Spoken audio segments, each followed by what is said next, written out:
All right. Welcome back to the final week of the regular season of ACL. I am joining you here for the first time. I am PH Dan, PH Dan underscore on Twitter. And this is my co-host, other direction, Dot. Hey guys, you might have seen me the past week, and I was obviously on broadcast yesterday for playing in the AML. It's my third time casting. I'm excited to be joined here with PH Dan. I'm excited for some good games for this last week of ACL. Dan, do you have any ideas of what's going to happen? And the last week is always so volatile, as you are a huge example of an AML, having gone 1-1, was it 3 first or something? A crazy run back into playoffs. So anything could happen this last week. There's some very interesting predictions coming up, some very good lobbies I think we're going to see here in just a minute. But I think that this last week is where people are either fighting and clawing for those playoff spots or just chilling in the top 8 and trying to just stay consistent. Yeah, we definitely have a bit of that in our final lobby here. We've got, some players who are very good at the game, but, have not had the best performance in ACL and are looking to right that and try and get into the playoffs. And then we've got some players who have been very consistent. We've got, Nick Knack, who is basically 24 points every single week. He's just looking to stay in that top 8 range and get a bye just to coast into that semifinals round of ACL. Yeah, absolutely. So there are some players that are just hoping to coast this week, knowing that they've got enough points to make it. It looks like we're going to be skipping the predictions this week and just getting right into the action. We were falling a little bit behind on time, so we're just going to get right into it. We're just going to get you right into some TFT content. Awesome. All right. And I'm looking forward to a few different lines. I know we'll probably get into game here in a moment. But specifically, we saw a lot yesterday when we were playing itself. And Dan, I know, you're going to be in playoffs with me next week, right? You got that last slot, and we're going to be vowing, we're going to be fighting each other next week. But right now, exactly, we're friends, and we could just talk about the game, kind of, how fun it is to watch as well. And I'm looking forward to a few things. I think we didn't have AML or ACL during that first patch, that 12.23. The Yuumi patch, right? So, I'd like to see Yuumi. I know it's been a while and we haven't gotten to see any good games with her, but she's good and she's playable with the certain augments that are good. So I want to see that. Is there anything you're looking for specifically? Yeah, I mean, the cat was out of the bag. The cat got put back in the bag, and the cat is maybe out of the bag, maybe peeking out of the bag again. So we might see some Yuumi today. I've been seeing some Draven reroll lately. Looking forward to seeing some usual suspects like Sure Shots. We're going to be seeing some Viego more than likely.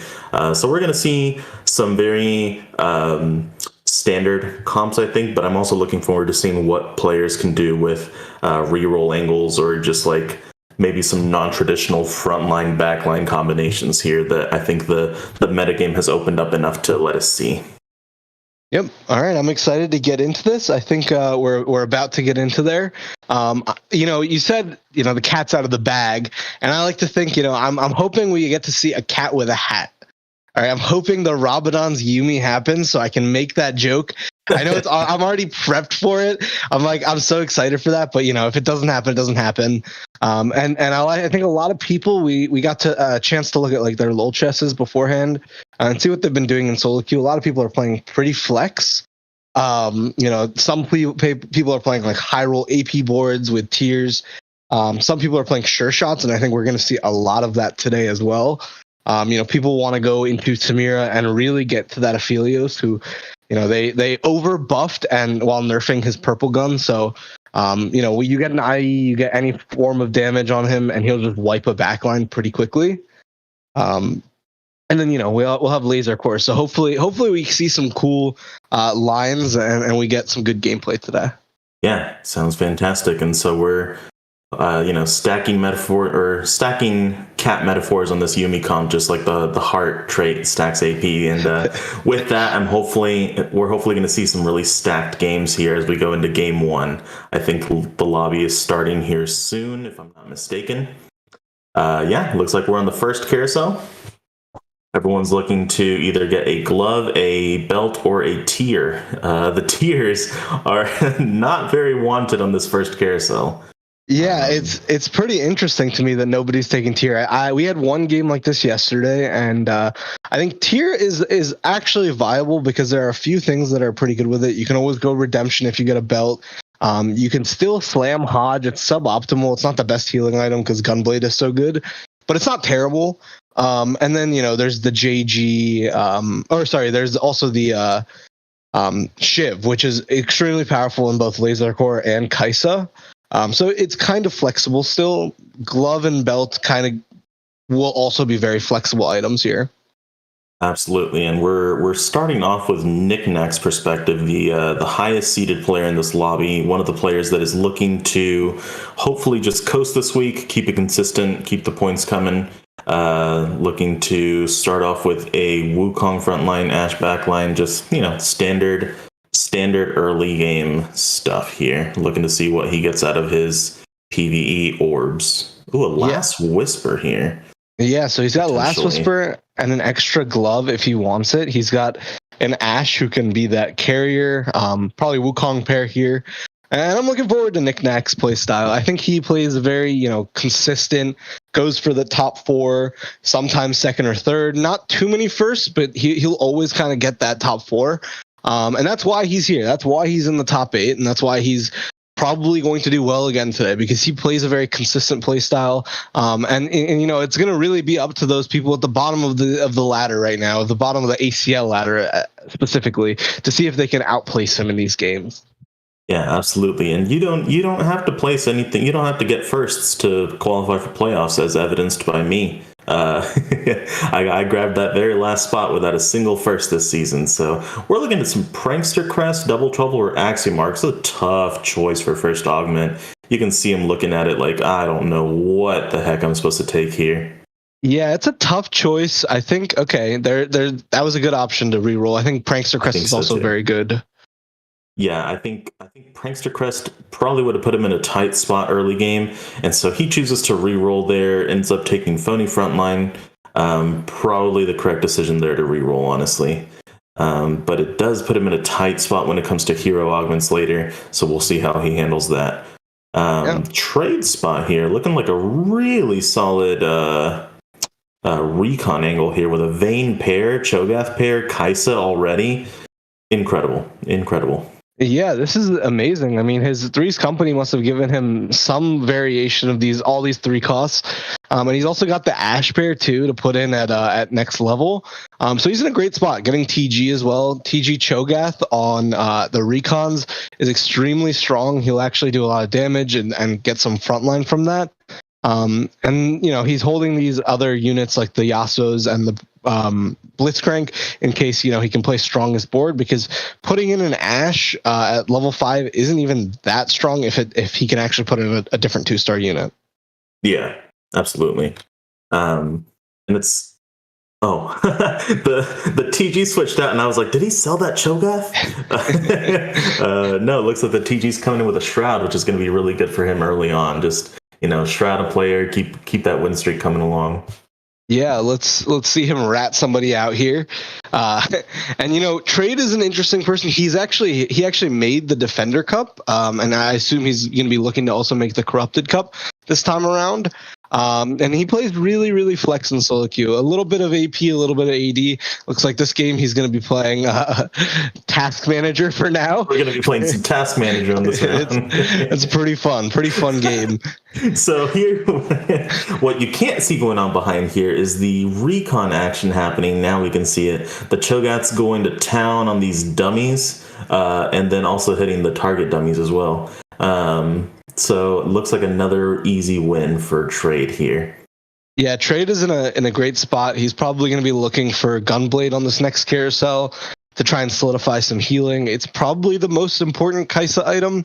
I would argue Shiv is almost as important, but if you can get like a Spark or something, or like Cho'Gath rolls Shiv randomly, it's not too bad. Whereas Gunblade and some sort of attack speed are kind of essential. She eventually will stack up, but keeping that front line alive for recons is really, really strong.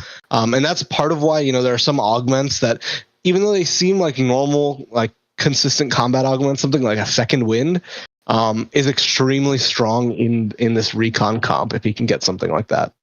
Absolutely, and we see him scouting the competition here, choosing to take a level 5 angle here to try and keep his win streak.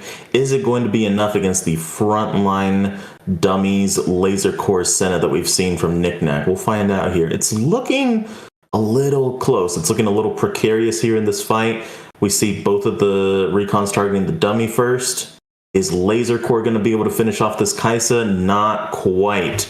Trade keeps a streak, sigh of relief, and we move into the carousel. And honestly, after that, I will literally always just say level diff. I mean, there is no bigger level diff than going to 5 and taking a 1 unit win. Like, it is just such a good feeling to do something like that. And you know, we see here he has the ability to get a Cho'Gath with a rod on it. It'll pop the rod off, actually. Yep. Make a 2-star Cho'Gath and give him a Kaisa with Gunblade. It's not like he's going to get that, but he will get a cloak on a 3-star on a 3 cost, so not too bad.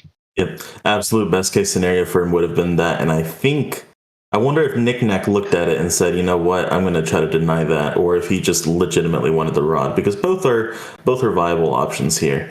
But that 3 cost pickup is able to get him right into that 20 threshold. He is sitting very pretty at 20 gold, level 5, early level 5 at that. He's looking solid right here. Yeah, and he'll probably continue to win streak. We'll see if he can beat Super Flames, but we're going to transition over to Keenz here, who looks to be contesting him and playing it from a loose streak angle. Yeah, and one of the things that I think is really one of the best traits I think of a TFT player at high level is being able to keep a lose streak while also saving HP. And so this board that Keenz is playing here looks like a board that can kill just enough to save him some HP while also maintaining his loss streak. We're going to see if that continues to be the case here, or if he made his board just a little too strong. It's looking very close. This Vayne might be able to do it, but it looks like he's going to take a perfect 1 unit loss here. Perfect. Keenz is just celebrating. You can feel it from behind the screen, just celebrating that 4 loss. One of the most devastating things that can happen to you is to lose that loss streak, especially at 2-6 here. So he's going to have to be really careful. We see him kind of scatting around, see if he can maintain that loss streak. He's going to be fighting some of the stronger players in the lobby, so he's not too worried, but we'll see how that turns out. Yeah, he's probably trying to make his board even a little stronger here just to try and kill a unit. And you notice he plays that left side. I don't know if it was against trade that he was looking at, but he explained that, you know, when you're trying to loss streak, you don't play to like your strongest positioning. You play to kill the smallest, the worst unit basically. And here he kills 2 and is really taking another good loss, maybe even 3 here. Kills 3. Oh my goodness. Yeah.